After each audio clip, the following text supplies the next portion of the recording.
Hello students, आज का हमारा टॉपिक है r equals to 2f proof करना, है ना। ये पिछली वीडियो में हमने देख रखा था कि कैसे जो वक्रता त्रिज्या होती है वो फोकस दूरी की दुगनी होती है। तो इसी का मैं प्रूफ आपको आज मैं सॉल्व करवाने वाला हूँ, ठीक है। तो मैंने क्वेश्चन लिख रखा है, इसको क्वेश्चन की फॉर्म में सिद्ध करें कि गोलीय दर्पण की वक्रता त्रिज्या फोकस दूरी की दुगनी होती है। मतलब कि हमें सिद्ध क्या करना है, क्या प्रूफ करना है, r इक्वल्स टू 2f होता है ना। तो ये हमको प्रूफ करके लाना है। कैसे प्रूफ करेंगे वो आज हम यहाँ पे करेंगे, ठीक है। सबसे पहले देखिए, एक मैं क्या बना रहा हूँ, दर्पण बना रहा हूँ। कौन सा? गोली दर्पण। तो मैं यहाँ पे अवतल दर्पण बना के बताता हूँ आपको, ठीक है। मैंने क्या बनाया है, एक गोली दर्पण लिया है, अवतल दर्पण, ठीक है। यहाँ से ये इसका क्या है, मुख्य अक्ष। आपको पता होगा ये, है ना, हम डिस्कस कर चुके हैं पहले भी। इस मुख्य अक्ष के समांतर एक हम रेखा खींचेंगे, ठीक है। मुख्य अक्ष के समांतर, जो कि कहाँ से जाएगी, फोकस से जाएगी। आपको ये एक नियम भी होता है कि जो जो मुख्य अक्ष की जो समांतर रेखा होती है ना, कोई मुख्य अक्ष उसके समांतर अगर हम रेखा खींच रहे हैं, इसका मतलब वो कहाँ से जाएगी, फोकस से जाती है, ठीक है। इस बिंदु से जाती है, ठीक है। इसके बाद यहाँ पर ये क्या है, हमारे वक्रता केंद्र C, ठीक है। इसको हम बिंदु F दे देते हैं और यहाँ से इस बिंदु का भी हम नाम दे देते हैं A, ठीक है। और ये हमारा बिंदु है P, इसको हम दे देते हैं B। तो मुख्य अक्ष के समांतर एक किरण जा रही है, जो कि कहाँ से गुजर रही है, फोकस से, ठीक है। ये हमारा एक डायग्राम है, इसके थ्रू हम इसको प्रूफ करेंगे, ठीक है। एक हमको वक्रता केंद्र से भी गुजरनी है। तो वक्रता केंद्र से जब गुजरेगा तो किस प्रकार से, इस प्रकार से जाएगा। तो एक जो ये हमारा वक्रता केंद्र से गुजरनी है। आपको पता होगा कि वक्रता केंद्र से अगर कोई प्रकाश किरण गुजरती है तो वापस उसी दिशा में वापस लौट जाती है। अगर मतलब मान लो यहाँ से गई है तो वापस उसी दिशा में वापस लौट जाती है वक्रता केंद्र से, ठीक है। एक नियम होता है इसका भी। तो ये हमको डायग्राम बनाना है, ठीक है। अब यहाँ पे हम क्या करते हैं, ध्यान से देखें, ठीक है। ये जो किरण आपतित हुई है ना, तो ये जो आपतित हुई है वो किसी न किसी एंगल को जरूर बना रही होगी, है ना। तो हमको ध्यान से एंगल देखना है। ये जो आपके साथ जो एंगल बन रहा है, ये और ये वाला, ठीक है। क्या बन रहा है, ध्यान से हम देखें तो एकांतर कोण बन रहा है, Z बनता है ना। जब भी कोई दो समांतर रेखाएं काटती है, प्रतिच्छेदित होती है ना, तो वहां पे इसको रेखा ये काट रही है, इसका मतलब इन दो समांतर रेखाओं को काटने वाली रेखा कौन सी है, ये वाली। और ये काटती है तो कौन सा कोण बनता है, हमेशा अल्टरनेटिव एकांतर कोण बनता है, जो कि क्या होते हैं, आपस में बराबर होते हैं। तो उन कोणों को कैसे लिखें हम, तो ऐसे लिख सकते हैं कि कोण B और ये कोण angle A, BAC equals to angle ACF, ACF। ध्यान से देखिए स्टूडेंट कि कोण जो है उस बीच वाले मतलब सेंटर वाला जो है वो बीच में आना चाहिए, क्योंकि यहाँ पे देखो एंगल A दिखा रहा है ना, ये वाला, ठीक है। और ये हमारा C वाला, तो इसलिए मैंने ये दो एंगल बीच वाले रख रखे हैं। ये क्या है, एकांतर कोण है। क्या है, एकांतर कोण या अल्टरनेटिव एंगल्स, एकांतर कोण, ठीक है। इसका एक नियम होता है कि एकांतर कोण जब अल्टरनेटिव होता है ना, ऑपोजिट एंगल के जो होते हैं, तो opposite angle are equals to जो साइड जो होते हैं उसके भी क्या होते हैं, बराबर हो जाते हैं। इसका मतलब ये जो साइड होंगे वो भी क्या होंगे, बराबर होंगे आपस में, क्योंकि अल्टरनेटिव एकांतर कोण की वजह से। तो इसका मतलब ये हुआ कि यहाँ पे जो CF है वो किसके इक्वल है, किसके इक्वल है, इस AF के इक्वल है, ठीक है। CF किसके इक्वल हो जाएगा, AF के इक्वल हो जाएगा। क्यों, तो इसका रीजन मैं यहाँ पे आपको लिख देता हूँ।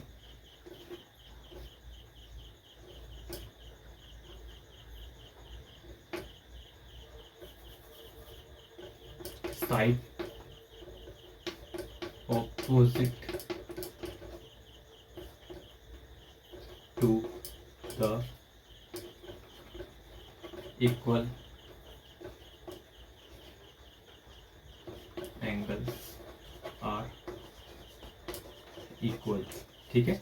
जो side opposite to the equal angle क्या हो जाएगा, एंगल्स आर इक्वल हो जाएगा, मतलब कि जो साइड है वो किसके इक्वल हो जाएगा, क्योंकि यहाँ पे अल्टरनेटिव कौन है इसके वजह से इक्वल हो जाएगा। ठीक है, अगर हम ध्यान से देखें तो ये आई के इक्वल होगा, है ना, सब बताने के लिए ठीक है, पर ये जरूरी नहीं आपको लिखना, आपको खाली इतना समझना है कि ये एकांतर कोण बनने से ये जो है बराबर हो जाएंगे।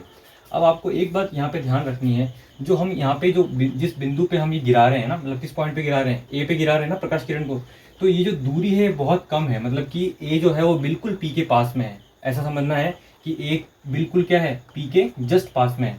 इसका मतलब ये हुआ स्टूडेंट कि जो ये दूरी है वो बराबर है कि नहीं है, मतलब कि जो एफ पी है वो एफ ए के बराबर होगी कि नहीं होगी, बिल्कुल होगी, क्योंकि अगर ध्यान से देखें तो ये जब दूरी ही अगर इसके बराबर हो जाएगी, इसका मतलब ये जो इसकी जो भुजा है, मतलब ये वाली दूरी, ये इसके इक्वल ही हो जाएगी ना, क्योंकि दोनों क्या है, बिल्कुल पास में माने गए हैं। ठीक है, तो यहाँ पे लिखेंगे अपन एक बात, इसको समीकरण 1 दे दो, इक्वेशन नंबर 1, और इसके बाद यहाँ पे लिख लेते हैं कि यहाँ पर कौन सा, यहाँ पर बिंदु ए, बिंदु जो ए है पी के अत्यंत निकट है या बहुत पास में है। ठीक है, अत्यंत निकट है, अतः क्या होगा, इससे क्या हम निष्कर्ष निकाल रहे हैं, जो एफ पी होगा वो किसके बराबर हो जाएगा, ये जो दूरी है किसके बराबर हो जाएगी, एफ ए के इक्वल हो जाएगी या फिर ए एफ के इक्वल हो जाएगी, एफ ए या ए एफ के। ये हमारा इक्वेशन नंबर 2, यहाँ तक आपको समझ में आ गया होगा। ठीक है, अब हम क्या करते हैं, इस सी पी को लेके चलते हैं। ठीक है, सी पी ये जो दूरी है इसको लेके चलते हैं, तो देखिए सी पी इक्वल्स टू, क्या मैं इसको ऐसा लिख सकता हूँ, C F plus F P, अगर हम इसको जोड़ेंगे तो यही तो आएगा, सी एफ और एफ पी को अगर जोड़ दे तो क्या हो जाएगा, सी पी हो जाएगा, है ना। तो इसको मैंने कुछ गलत थोड़ी लिखा है, C F plus F p ही लिखा है, सी पी को, है ना, तोड़ के लिखा है C F plus F P. अब अपन ध्यान से देखें तो सी पी जो है, अब यहाँ पे हम इस क्वेश्चन इक्वेशन नंबर 1 का यूज़ कर सकते हैं कि नहीं कर सकते। अब देखिए यहाँ पे सी एफ जो था वो किसके इक्वल था, ए एफ के, तो क्या सी एफ की जगह मैं ए एफ रख सकता हूँ समीकरण 1 से, तो मैं यहाँ पे क्या कर दूंगा, ए एफ रख दूंगा यहाँ पे। ठीक है, प्लस एफ पी ऐसा का ऐसा। ठीक है, अब हम ध्यान से देखें तो एफ पी भी जो था वो किसके इक्वल था, एफ ए के इक्वल था, है ना। तो यहाँ से इसको भी हम चेंज करके लिख देंगे, तो सी पी इक्वल्स टू क्या हो जाएगा, A F plus A F या एफ ए, एक ही बात है, एफ लिखो या एफ ए लिखो एक ही बात है, क्योंकि यहाँ पे देखो एफ पी किससे इक्वल है, एफ ए के इक्वल है, तो मैंने एफ पी की जगह क्या रख दिया, ए एफ या एफ ए रख दिया। ठीक है, अब यहाँ से देखिए सी पी बराबर क्या हो जाएगा, ए एफ और ए एफ क्या हो जाएगा, 2AF, क्योंकि 2F हो जाएंगे जुड़ के, है ना, AF प्लस AF क्या हो जाएगा, 2AF।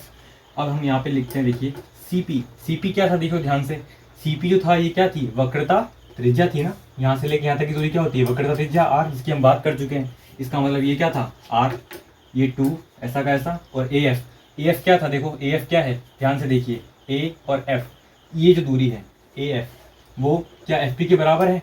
अगर AF और FP बराबर तो इसका मतलब ये क्या है, फोकस दूरी, इसका मतलब ये क्या है, F के इक्वल, इसका मतलब R इक्वल्स टू क्या आ जाएगा, 2F। ये हमको प्रूफ करके लाना था और हमने इसको प्रूफ कर दिया। ठीक है, ये इस प्रकार से आपको R इक्वल्स टू 2F किस प्रकार से आया वो आपको मैंने यहाँ पे सॉल्व करवाया है। कुछ भी नहीं करना आपको, बिल्कुल सिंपल सी एक बात है कि समांतर रेखा आएगी और फोकस से जाती है और एक वक्रता केंद्र से गुजारनी है, उसके बाद एकांतर कोण बनते हैं, और जब ये जो एकांतर कोण बनता है वहाँ से ये जो साइड है क्या होते हैं, बराबर हो जाते हैं, इक्वल हो जाते हैं, इसलिए इनको इक्वल लेके चलते हैं। फिर उसके बाद यहाँ पे हमको क्या देखना है, CP की दूरी को इसको लेके चलेंगे और CF और FP के बराबर रखेंगे, और यहाँ से इन दूरियों को क्या रखेंगे, नगण्य मानेंगे, मतलब कि ये जो दूरी है ये बराबर होगी इसके, इसलिए तब जाके हम इसको क्या लेके आ सकते हैं, जो हमारा R बराबर है 2F। इस प्रकार से हम इसको सॉल्व करेंगे। तो इसका आप स्क्रीनशॉट ले लीजिएगा और इसको आगे हम दर्पण सूत्र भी इसी प्रकार सॉल्व करेंगे। तो मिलते हैं स्टूडेंट्स किसी और टॉपिक के साथ में एक नई वीडियो के लेके, तब तक के लिए टेक केयर।